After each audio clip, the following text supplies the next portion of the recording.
नमस्कार. महाराष्ट्रातील विविध क्षेत्रातील बातम्या झटपट आपल्या मोबाईलवर पाहण्यासाठी लगेचच सबस्क्राईब करा राष्ट्रशक्ती लाईव्ह न्यूज आणि सोबत बेल आयकॉन प्रेस करायला विसरू नका.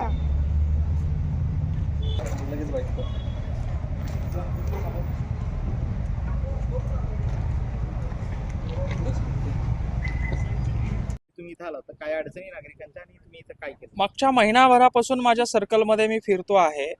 तर वाड्या वस्त्यावर लाईटचा प्रॉब्लेम आहे. कुठे तारे पडलेले आहे, कुठे ट्रान्सफॉर्मर बंद पडलेला आहे, कुठे 25चा गट्टू 15चा पाहिजे तर 25चा पाहिजे तर 15चा आहे. आणि हे 50-50, 25-25, 30-30 घरांचा हा प्रॉब्लेम आहे. म्हणजे अक्षरशः ते लोक रडतायत. माझ्याजवळ ते लोक रडाले आणि मला म्हणले, भाऊ तुम्हाला आम्ही मतदान देतो, 50 नाही 100 देतो, पण निवडून आल्यावर आमच्या डीपीचं काम करून द्या, निवडून आल्यावर आम्हाला गट्टू बसवून द्या, निवडून आल्यावर आम्हाला तारे ओढून द्या, आमच्या डीपीचे फ्यूज व्यवस्थित करून द्या. म्हणजे मला माझ्या मनाची देखील या ठिकाणी साहेब लाज वाटली की आपण या देशामध्ये मतदान मागायला जात असताना त्यांना राहायला लाईट नाही आणि लाईटसाठी ते मतदानाचा सौदा करतायत.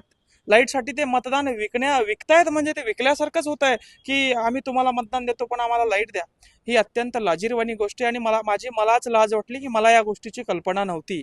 म्हणून मी त्यांना आश्वासन दिलं आणि सांगितलं की निवडून आलो तर कार्यालयात बसून तुमचे कामं करून देईल, नाही आलो तर डफडा वाजून या ठिकाणी कामं करून देईल. आज या ठिकाणी कार्यालयामध्ये आलो. उपकार्यकारी अभियंता यांनी दखल घेतली. 48 तासांमध्ये ज्या ज्या गावाची नावं या ठिकाणी आम्ही लिहिलेत त्याच्यामध्ये बोरगाव आहे, टाकळी कोलते आहे, नरला आहे, भावडी आहे, त्याच्यामध्ये राजनगाव आहे आणि त्याच्यामध्ये तळेगाव आहे. अशा सगळ्या गावांचा 48 तासात सर्वे करून जो काही प्रॉब्लेम आहे तो सॉल्व्ह करू असं आश्वासन उपमुख्य कार्यकारी अधिकारी यांनी दिलेलं आहे. गोधड्या नेमकं काय? हो, हे गोधडी घेऊन आम्ही इथं आलोय. आम्हाला माहित होतं हे लवकर झालं नाही तर इथं झोपावं लागेल.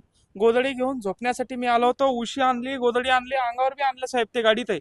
आणि हे गेंड्याच्या कातडीचं जे प्रशासन आहे ते आता सक्त झालेलं आहे.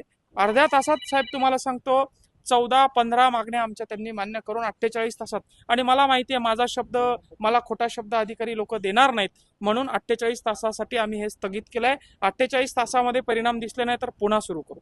पण तुमचा या निवडणुकीत पराभव झालाय आणि तरी देखील तुम्ही? पराभव माझा झालेला नाहीये, माझा विजय झालेला आहे. मात्र माझ्या समोर जो उमेदवार होता त्याच्या गावचा विजय झालेला. माझ्या गावाने मला सहकार्य पाहिजे तसं केलं नाही, त्यांच्या गावाने त्यांना सहकार्य केलं. 1500 मतदानाचा खेळ होता, त्याच्यामुळं आम्ही थोडंसं गाफील राहिलो. गावातल्या लोकांनी त्यांच्या देखील देतो म्हणून सांगितलं आणि दिल नाही म्हणून आमचा कार्यक्रम झाला. तुमच्या जागेवर तर दुसरा एखादा कार्यकर्ता असता, नेता जर असतात, त्यांनी म्हटलं असतं मला लोकांनी निवडून दिलेलं, मी आता का करायचं? नाही, हे बघा, माझ्या समोरचा जो उमेदवार निवडून आलाय त्याच्याशी माझी लढाई नव्हती साहेब.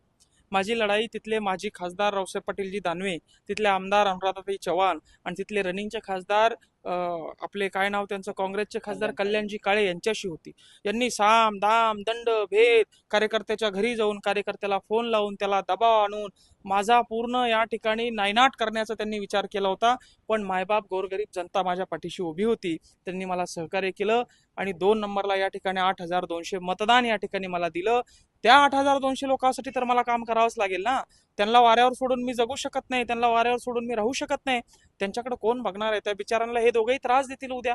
म्हणून त्यांच्यासाठी मी रिंगणात उतरलोय आणि जे आश्वासनं मी दिले होते ते पूर्ण करण्यासाठी या ठिकाणी मी कटिबद्ध आहे.